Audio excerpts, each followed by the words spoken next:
This is Dr. Rob Harder with the Nonprofit Leadership Podcast, Making Your World Better. What does it take to be an effective nonprofit leader today?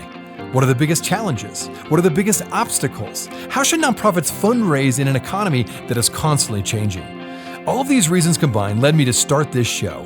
And it's my hope that through this series, people can learn not only what it takes to be an effective nonprofit organization, but to hear from effective leaders who are successfully making a positive impact in their communities. We hope you enjoy the show as together we hear how they are making their world better. As a leader of a nonprofit, you know firsthand how important it is to have the right technology, tools, and strategies in place to achieve your mission. Well, that's where Heller Consulting comes in. Heller Consulting is a premier consulting firm that specializes in helping nonprofit organizations achieve their goals through effective technology strategy and implementation.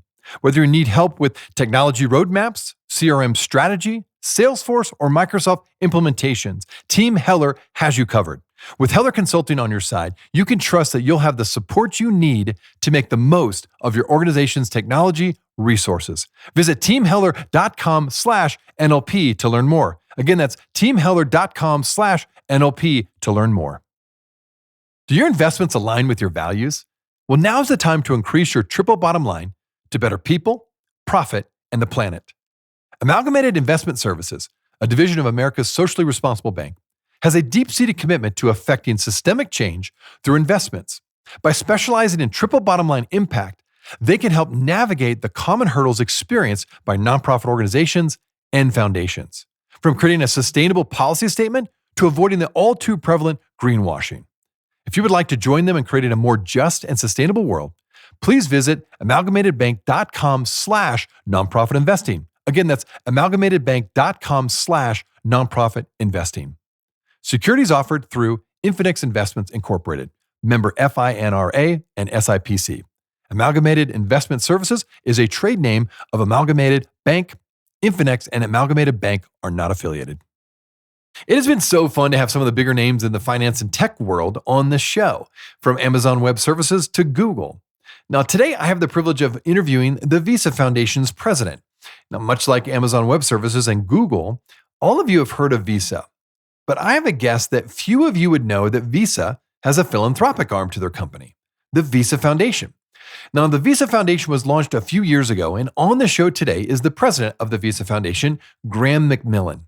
Graham will share about not only all the good work that they are doing, but we'll talk about the key lessons nonprofit leaders like you and I can learn from corporate philanthropies like Visa, and more broadly, the work the Visa Foundation is doing globally.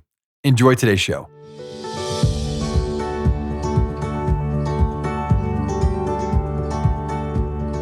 Well, Graham, I'm so glad to have you on the show today. Visa launched their own foundation a few years back as their philanthropic platform focused on helping micro and small enterprises thrive through access and growth and resilience.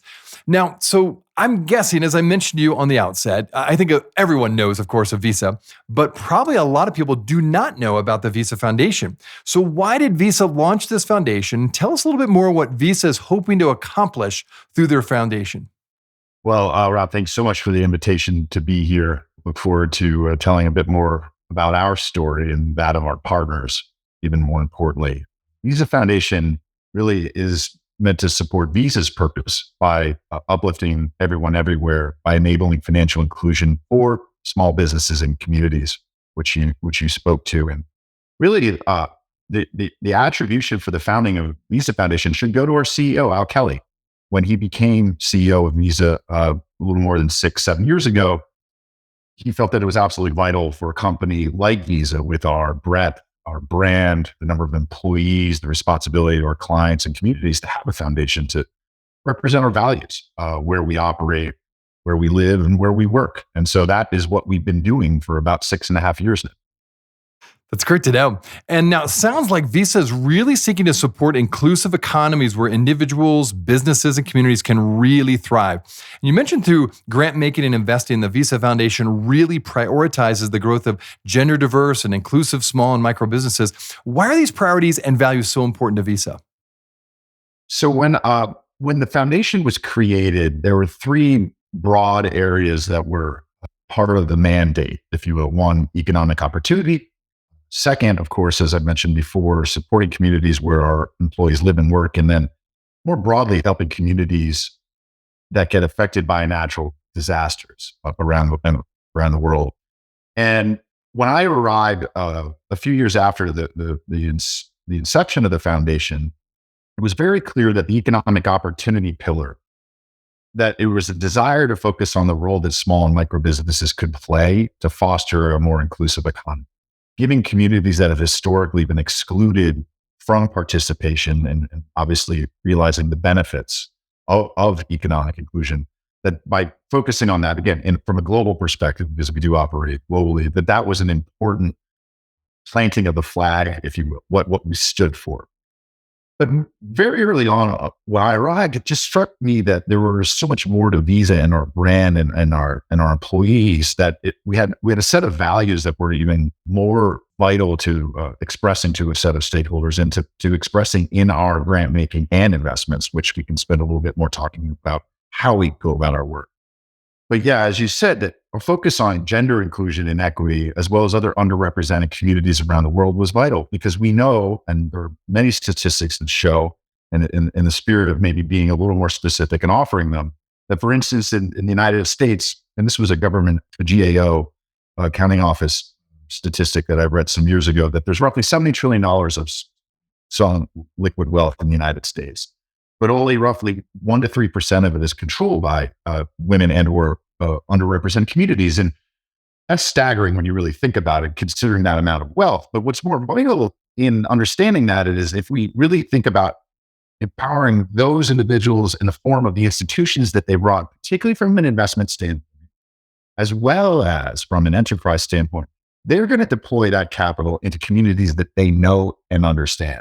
And so that's really where the crux of the opportunity in our estimation was, saying that gender and underrepresented communities should really be at the center of our strategy and how we deploy both grants and investments. I couldn't agree with you more. And talk a bit more about your specific role. What have been some of the biggest surprises so far as you've rolled out the foundation? And I guess let me ask, have you been there from the beginning? Have you pretty much been at the helm once they launched this philanthropic platform? No, in fact, the foundation was created 2016, and I arrived at roughly about 2019. So there was some early work and the real foundational elements, putting in place the bylaws, the governance documents, the things that I mentioned. What do we want to be about? And some initial grant making to some terrific organizations. When I arrived, it was about 8 months of real intentional planning, some of which I just described to you, right? This focus on who we wanted to support, how we wanted to do it, again, bringing in both grant making, of course, but impact investing.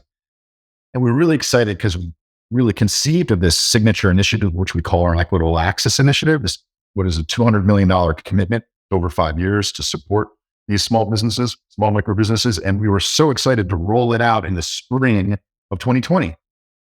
But for anybody who's been alive since then, you would all remember that something significant happened in the spring of 2020, which of course was the pandemic. And I just start off by saying that was obviously one of the big surprises. You know, it's been tremendously exciting to be in the role and to working with this company, which I think has just done a tremendous amount of work to progress our centering purpose as a business, but then putting around it all of the tools necessary to be really, I think, an impactful company. But when one thinks, hey, we got to build this foundation and there's a lot of work to be done, I don't think I anticipated that there would be a global pandemic. But I'd add, actually, Ron, just on that point, is there were moments where we thought, well, geez, should we change the direction of our commitment? Maybe we need to be about healthcare or something different. Vaccine distribution. Well, obviously, I don't know that we knew that we needed that or could do that initially. But it was really in a conversation, board and leadership of Visa said, well, actually, we should do both, because we know, in fact, the small businesses are going to be impacted, particularly the ones that we focused on, but also that there were communities that were in need and healthcare workers that needed support. And so, you know, the exciting thing was that we had, you know, the leadership in the moment to really conceive of both, but it really has been the impact of COVID over that period of time that I think has been one of the bigger surprises. And I had a second one. And this is a bit more nuanced. We have deployed nearly $125 million of private market investments in our equitable access initiative to support this work. And 100% of that capital has been invested in funds or other investment intermediaries. We don't directly invest in the small businesses. It's not our skill set, and it's not part of our theory of change. But those intermediaries, those fund managers, 100% of those fund managers are organizations that have leadership that is comprised of women and underrepresented communities. And that, to me, in the diligencing and the creating of the pipeline and all of the work that goes into doing that, it's just been awe-inspiring seeing opportunity that's there. There are so many great investable opportunities that both have the opportunity to generate an attractive return as well as the measurable impact that we see. And that, to me, has been maybe not a surprise, or it's a surprise that's been confirmed, or something that I just think that we should all be aware of. And I'd only encourage others to really to understand that opportunity is there and one can take advantage of. Thanks for giving the background on that. And I thought maybe we could just broaden out a little bit beyond Visa, because you do a lot of work with philanthropy in general, of course. Let's talk about philanthropy as a whole. How can philanthropy today be optimized for impact, in your opinion, from what you've seen? Oh, geez. I know it's a big question. Well, I mean, so if I might, at the risk of being intergalactic in my response, I think philanthropy as a whole globally is so different based off of context.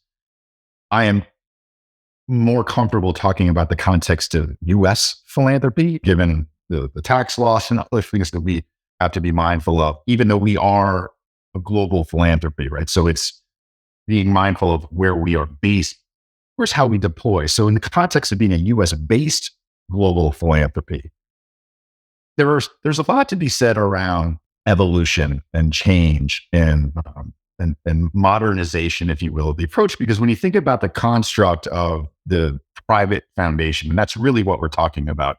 I'm not talking about individuals giving, and there's so much of that where you never know that an individual is, going to leave a contribution in church or in synagogue or what have you, or the extra tip that they give to the waiter, the waitress, whatever. That is so much about part of, in my mind, about being thoughtful of and mindful of others. That happens at a scale that we don't even really understand. But the institutional philanthropy that I think you're referring to, that was conceived of about 120 years ago.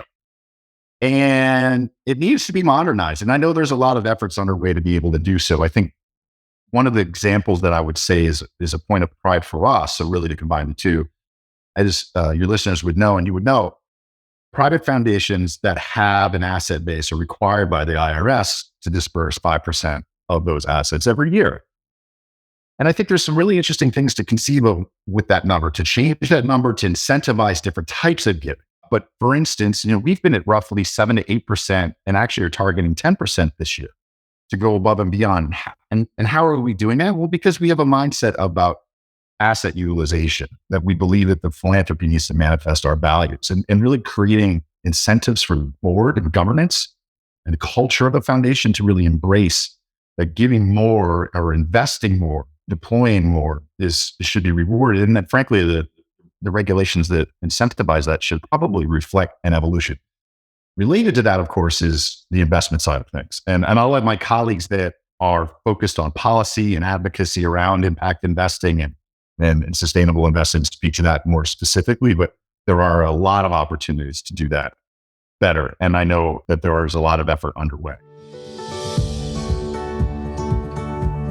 We'll be right back.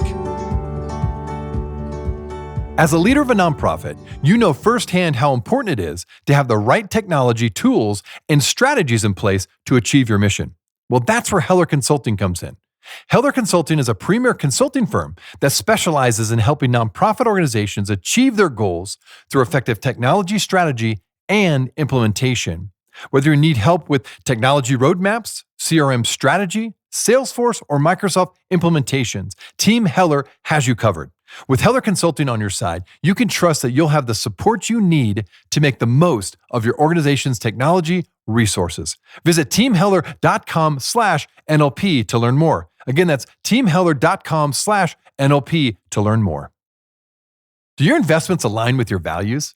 Well, now's the time to increase your triple bottom line to better people, profit, and the planet.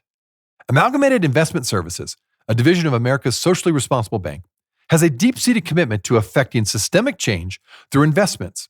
By specializing in triple bottom line impact, they can help navigate the common hurdles experienced by nonprofit organizations and foundations, from creating a sustainable policy statement to avoiding the all too prevalent greenwashing. If you would like to join them in creating a more just and sustainable world, please visit amalgamatedbank.com/nonprofit investing. Again, that's amalgamatedbank.com/nonprofit investing. Securities offered through Infinex Investments Incorporated, member FINRA and SIPC. Amalgamated Investment Services is a trade name of Amalgamated Bank. Infinex and Amalgamated Bank are not affiliated. Well, thanks so much for listening to the podcast. If this is your first time listening to us, I wanted to make sure you're aware of a whole group of other episodes with fascinating guests that I previously interviewed. Just go to our website, nonprofitleadershippodcast.org. There you will find numerous interviews of nonprofit leaders from all over the country, including some from other countries, all trying to make their world better. And when you go to our website, you can also subscribe to my monthly leadership update in order to get more content, ask me questions, and join the Nonprofit Leadership Podcast community.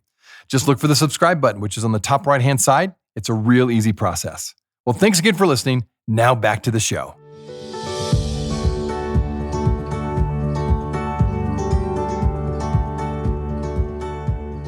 Now, I really appreciate that. Thanks for giving a little bit of background, and I love the fact that you do have a global impact. Now, from what you've learned so far, what's some of the key lessons that the nonprofit sector as a whole can learn from, say, corporate philanthropies like Visa, and more broadly, the work the Visa Foundation is doing globally? So let's broaden that a little bit. What are those lessons that you've learned that you think that, again, my listeners, that most of them are leaders of nonprofits or on boards of nonprofits? What are you learning, and what could you pass on?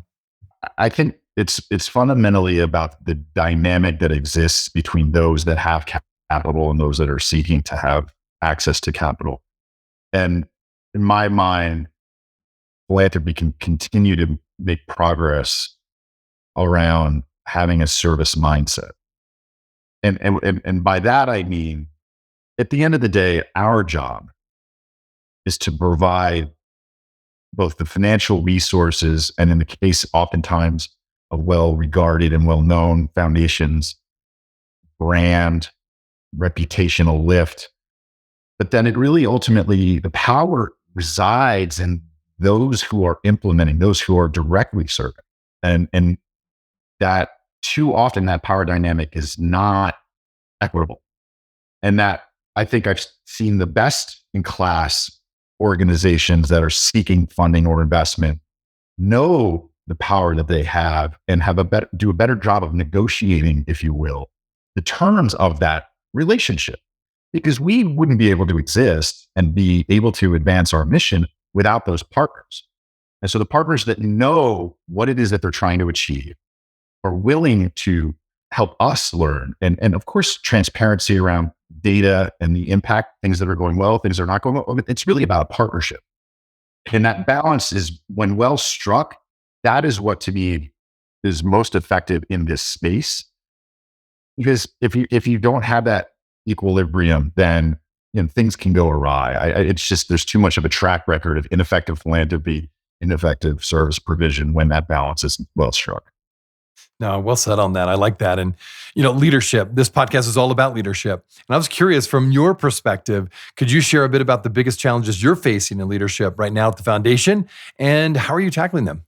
Well, I mean, when you're trying to address the hundreds of millions of small micro businesses around the world that don't have access to capital, training, other education support, it can at times seem daunting. I mean, it's a big mountain to climb, and yet you have to proceed, because that is where the passion for any one of us who work at the Visa Foundation, and frankly, so many of my teammates who work at Visa, that passion exists, and you move forward knowing, both from a value standpoint, but also from a results standpoint, the progress that one can make. And it's really, the trick is ultimately being able to show that you are making progress, learning and adjusting where you need to. And when it's not working all together, scrapping it and trying something different. You have to be able to own that. But ultimately, at the end of the day, my job and the role that I have as president of the foundation is to create a set of conditions for the team to be successful. And the trick is they need to know what success looks like. And success is both determined by us, but I think ultimately it's determined by the communities that we're trying to impact.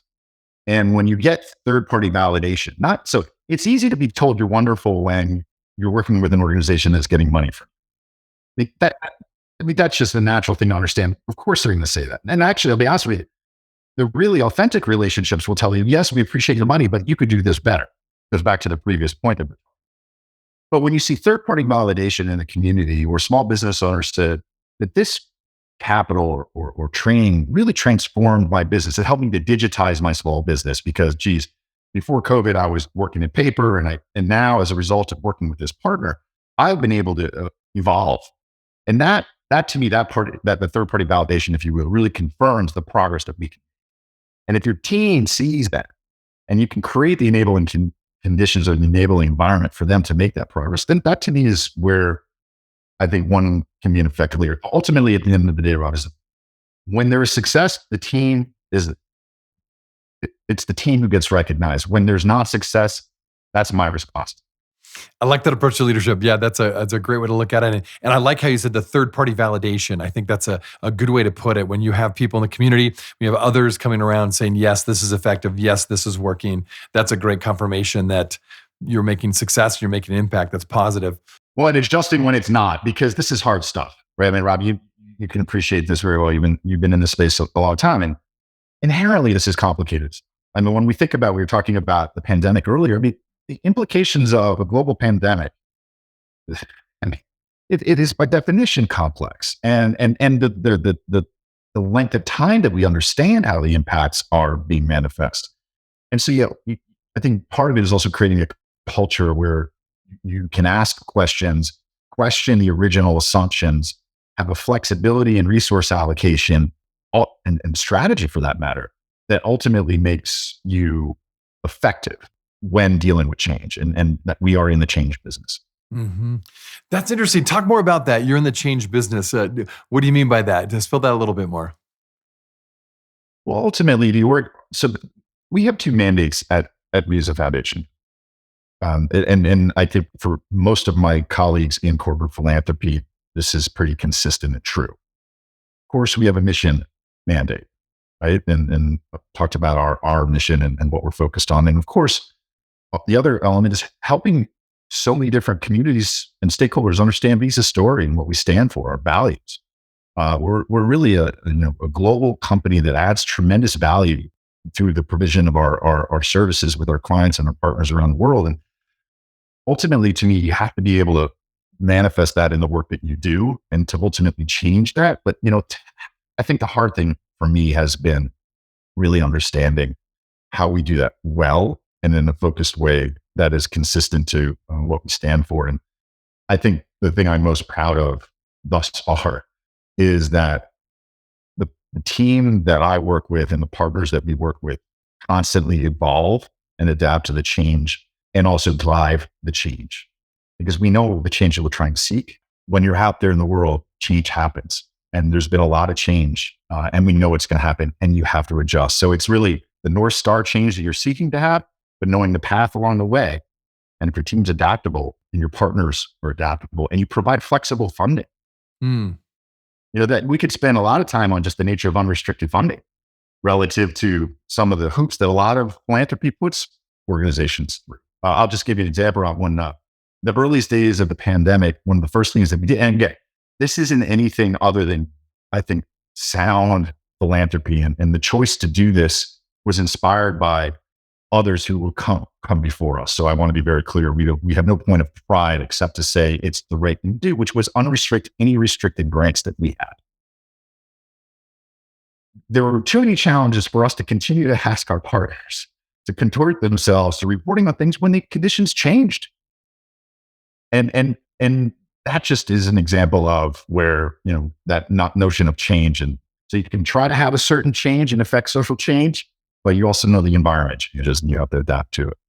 I'm so glad you mentioned that, because I've had multiple people on the show now that have talked about that very thing. Sorry to interrupt, Rob, just maybe to make a quick point on that, because I think you raise a really a really important Go point. for it. You got it. So one of the interesting things that we have in our case is that we use both grant making as well as investments, and called impact investments, because we're trying to achieve a measurable impact. And on the investment side, and we do a range of different types of asset classes, to venture capital, private equity, to private debt. It really is a matching of the need of that opportunity and that partner. When we underwrite an investment, we're not underwriting the portion of the fund and in turn, they're not underwriting just a portion of the business that they would invest in. They're looking at the entire enterprise. We're looking at the entire enterprise. And yet, in the past, and frequently still, philanthropy looks at, we only want to support or invest in or buy that piece of the puzzle. The entirety of the enterprise is less relevant to us. We want this and we want you to report on that. And I get it. There's historically, probably because of issues around accountability and performance, whatever the case may be. But while we underwriting plan, we really look at the enterprise as a whole and listen to them to say what they want and what they need. And so we learned a lot on the investment side and apply that to the grant making. And I do think, back to the question of how philanthropy might change, there are ways for us to consider how the payout requirement might adjust. If you're doing nothing but unrestricted, you should be rewarded for that. How that manifests in a policy, I'm not going to suggest that, but really incentivizing the flexibility, because at the end of the day, we know that when these enterprises have that maximum flexibility and unrestricted capital, they can invest in, and frankly, they should have leadership and governance that is accountable and manages that the appropriate way. It's not on us as the funder to tell them the right way or the wrong way. We don't know as much as they know.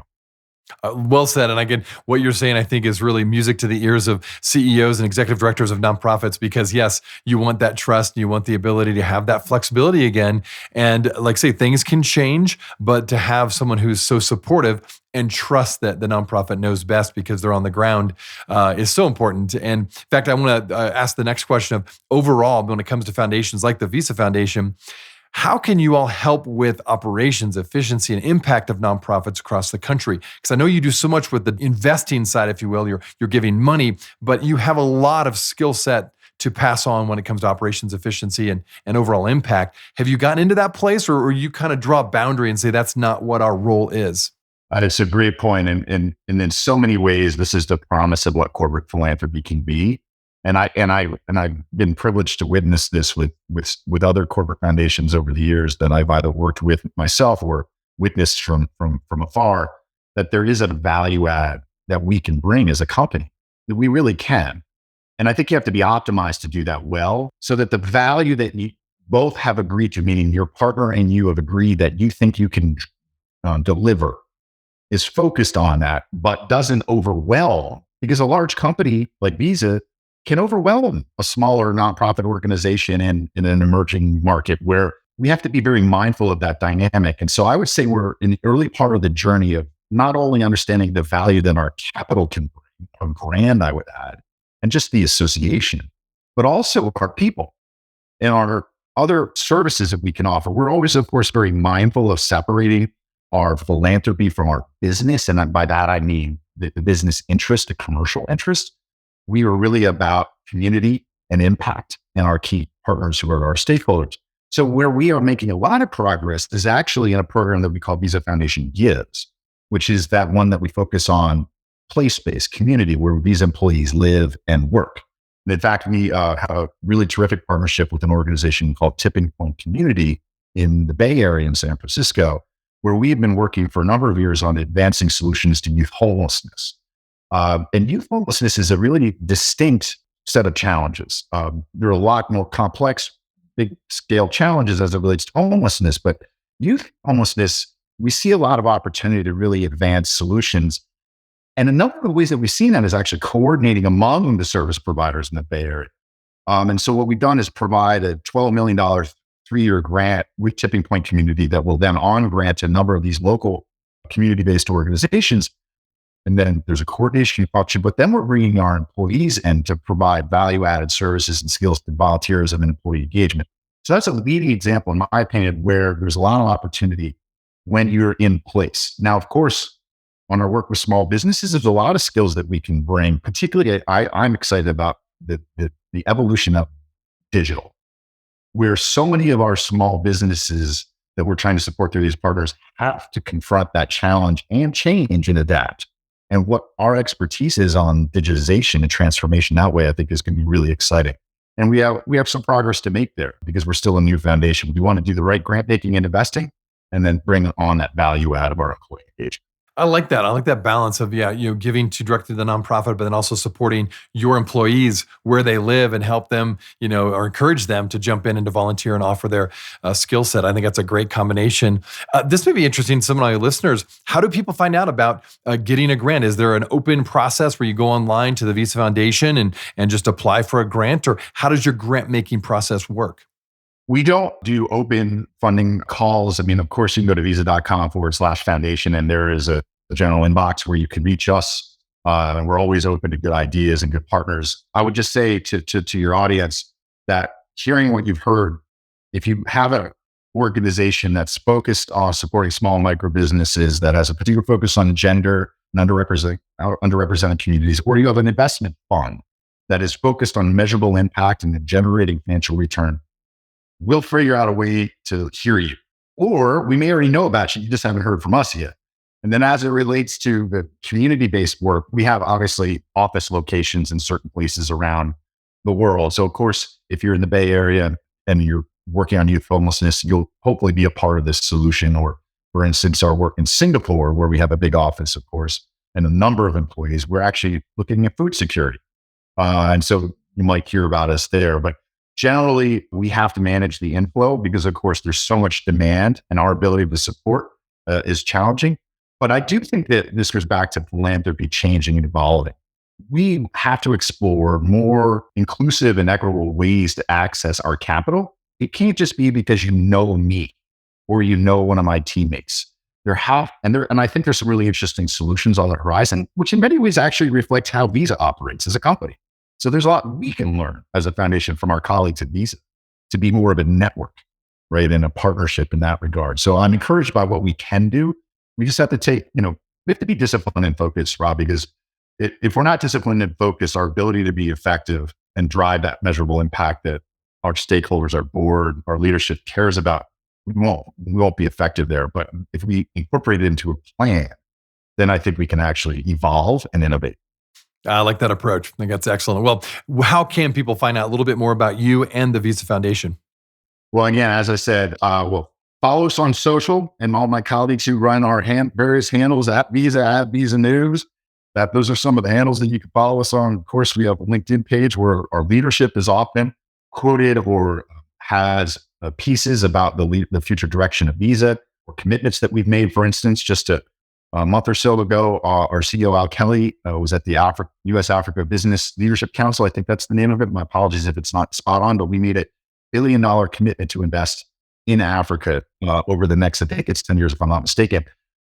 LinkedIn, you can see that type of stuff. So follow us on LinkedIn. And of course, for the foundation, visa.com/foundation. And you can follow me on LinkedIn. I do a fair amount of posting of what we're up to and linking to actually the work that our partners are doing, because that's more interesting than anything that I have to say.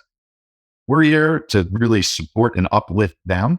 And they have some really amazing content, really amazing content that really helps you feel connected to the work that they're doing. And if you feel inspired to go up and actually do something, a number of them actually have opportunities for you to not only donate to or invest into, but actually put your time into. And that's one of the things that we really want to do is shine a light on them. And then there's so many terrific opportunities to put your intent into action. Well, Graham, this has been excellent. Thank you so much for sharing your information, sharing your insights, and thanks for what you're doing to really bolster the nonprofit sector and Visa to give $1 billion to Africa for various things. That's incredible. I mean, you're making huge impacts. So again, thank you for your time and thanks for all you're doing. Rob, just thank you again for shining a light on the work that we're doing, and hopefully everybody gets a chance to follow the work that our partners have and to just lean into the opportunity. I mean, that makes ultimately the difference. It's not just listening, but acting. And I think you're doing a great job of inspiring action. So thank you for the opportunity. Hey, friends. Well, I wanted you to know that this podcast can be found on iTunes, Spotify, Amazon, Google Podcasts, and wherever you listen to other podcasts. I also want to encourage you to like, subscribe, and share this podcast with others. This will actually help us get this great content out to more nonprofit leaders just like you. You can also join the Nonprofit Leadership Podcast community, find other resources and interviews of past guests, all on my website, nonprofitleadershippodcast.org. Well, thanks again for listening, and until next time, keep making your world better.